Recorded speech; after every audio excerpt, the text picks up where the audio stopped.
Live to our reporter Manqoba Mchunu, who's been monitoring the scenes there for the majority of the morning. Hey Manqoba, thank you very much for coming back to us. Look, we've saw some visuals on our screens earlier on with regards to tires being burnt. I saw a bed base being burnt there, trash being thrown on the streets, and I also saw police advancing towards a particular area there. What are you seeing? Well, Ben, I can certainly tell you that those fires are still on, as you can see just here behind me, but not the magnitude that we saw earlier on. When you came to us, you recall that another group had joined this protest, and that protest at that point had gotten out of control. So at this point, residents are much calmer this time around, some of them sitting on the sidelines here. You can see this side, sitting on the sidelines. We don't see any of them burning any tires anymore. They're just sitting here quietly waiting for some sort of instruction what's going to happen with regards to this protest. I think most of them unsure at this point what the communication is with regard to those organizers of this march. But I can certainly tell you that traffic remains disrupted here on London Road. In fact, not even a single car can move at this point. You can see the rubble there on the street that's blockading those streets. It's literally impossible for vehicles to try and pass here.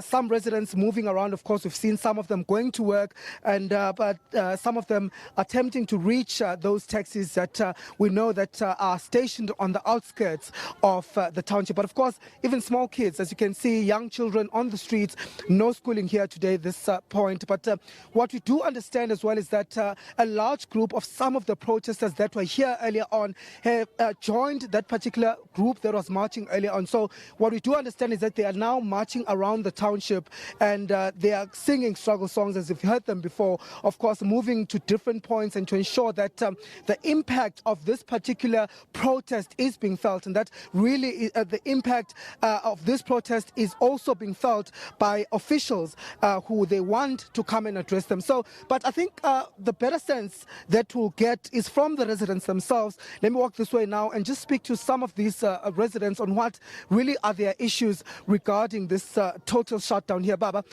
we spoke with you earlier on. Of course, you're one of those angry protesters that are here, residents of Alexandra that is here on this protest. What are some of the issues that are of great concern to you with regards to the issues that are happening here at Alexandra? Some of the regards that are happening in Alexandra, most I can state is crime. And while I say it's crime, some of the people in Alexandra, they are getting arrested. At the end of the day, that person who is coming out of the blue, you see him walking in Alexandra, and you find out that person has made a very serious crime. Because our police, they don't do that service properly to the community. And hence, we are crying about service delivery. This service delivery we are crying about, mostly we are crying about the police. Because our police, they are roaming around with the vans here in Alexandra, taking bribes to these Somalian shops. And when hence you phone for service of this police, they don't come. They will come at their own time. And again, the thing that we are crying about is this clinic of Alexandra. They are transferring us to Edenvale, and hence they know that at Edenvale, while they know that we are coming from Alexandra, you are dead in Edenvale. They can take you right now, but tomorrow we hear that we are no longer there, we are dead. Because I don't know why they know the service, why they're giving us a poor service to Edenvale. Why they don't give us a good service to other hospitals like Sunny Hill, like whatsoever. Yeah. Okay, but I know also the issue of, you've touched a bit on the issue of service delivery. I mean, you spoke about the issue of the fire station as well, not servicing the community in the way it should be. What is your concern there? My concern is where they give us, we know that we've got this number that is 112, the toll-free number. And when we dial this number 112 is for the service. They will take you there, they will need where to stay, which area are you here or whatsoever, you see. And this thing, they are killing us. Why they give us this service? Hence they know that, why they don't, if you tell this number, why they don't transfer us straight to maybe fire station or whatsoever, so that I can say, nah, there's fire, there's whatsoever. Can you please come quickly at this right place? Because they take you around, take you there and take you there. Hence, when you can go right at 8, you will find them, they are sitting outside. And there are many calls that are getting in there so that they can come and do the service to the people. Okay, Baba, let's hold it there. Let's speak to the other gentleman here. Baba, what is it that you are angry about with regards to the service delivery issues here? Now, also there's issues of housing that you are raising as residents of Alexandra. Yes. No, I'm concerned by the few things. We have got so many problems here at Alexandra, but I want to try with only one thing first. There's many firms here, in stores, and big firms like TFM, like other firms. They change it to be a church of Nigeria. Many people, they're not working here. Firms are church now. There's no work here, only church here. But we coming here to get a job. We come here to feed our family, but we have got so many church here. When they change the firm to be a church now, we don't know what to do. And we have poor by the one thing, by the school. The school is very poor, safest deliverless school. And so many people staying here, they're staying in Zozos. We're talking about Mkuku. Many people, 10 people staying in the one house. So there's so many posts there.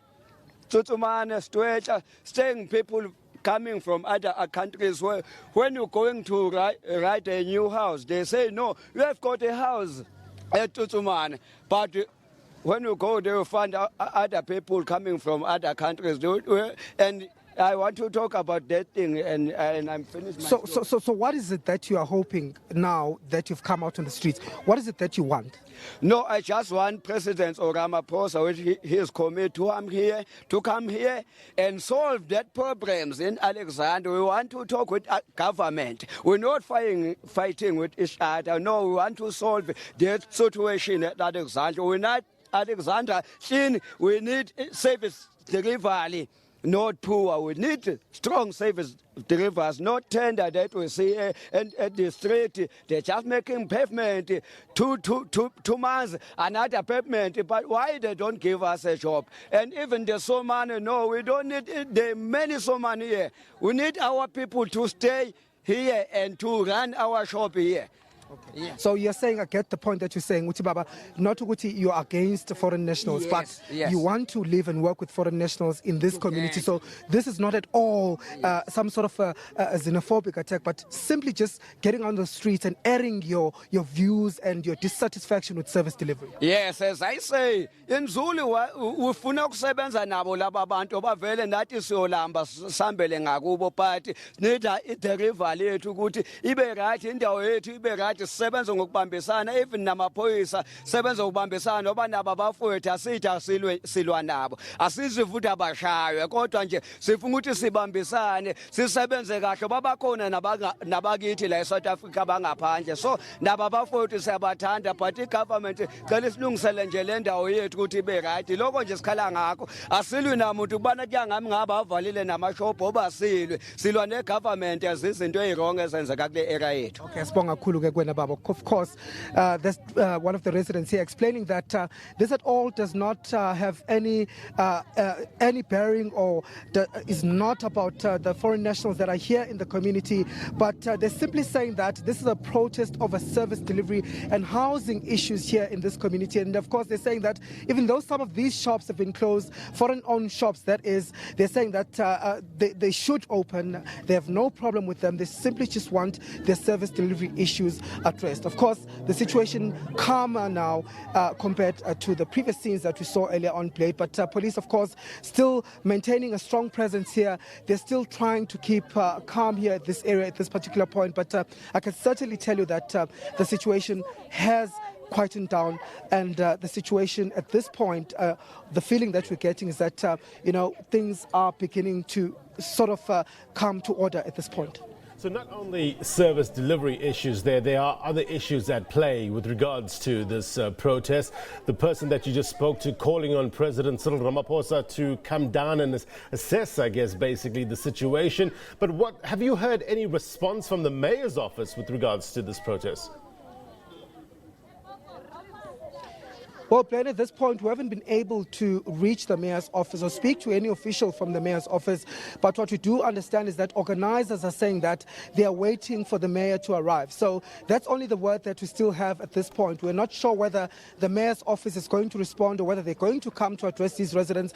But of course, you recall that the residents have said it, that they're not going to stop this protest, even if it means it goes on to the next day, that they continue tomorrow. They're not going to stop this protest until some official from the city of Joburg comes to address them. So they're not backing down in terms of what they demand.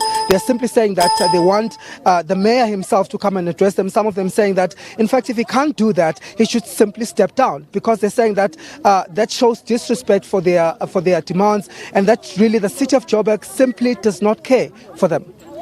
Manqoba, you were speaking about the possibility of police calling in reinforcements earlier on. Has that happened? What's the scene with regards to police presence there?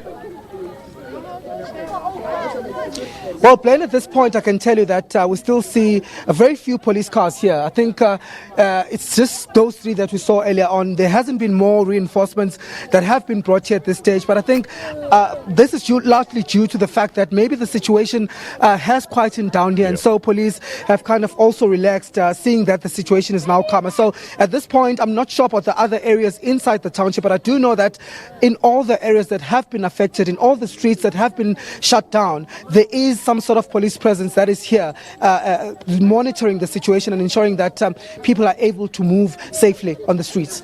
Manqoba Mchunu, thank you very much indeed, my friend, for your reporting. We'll try to catch up with you shortly. Okay, let's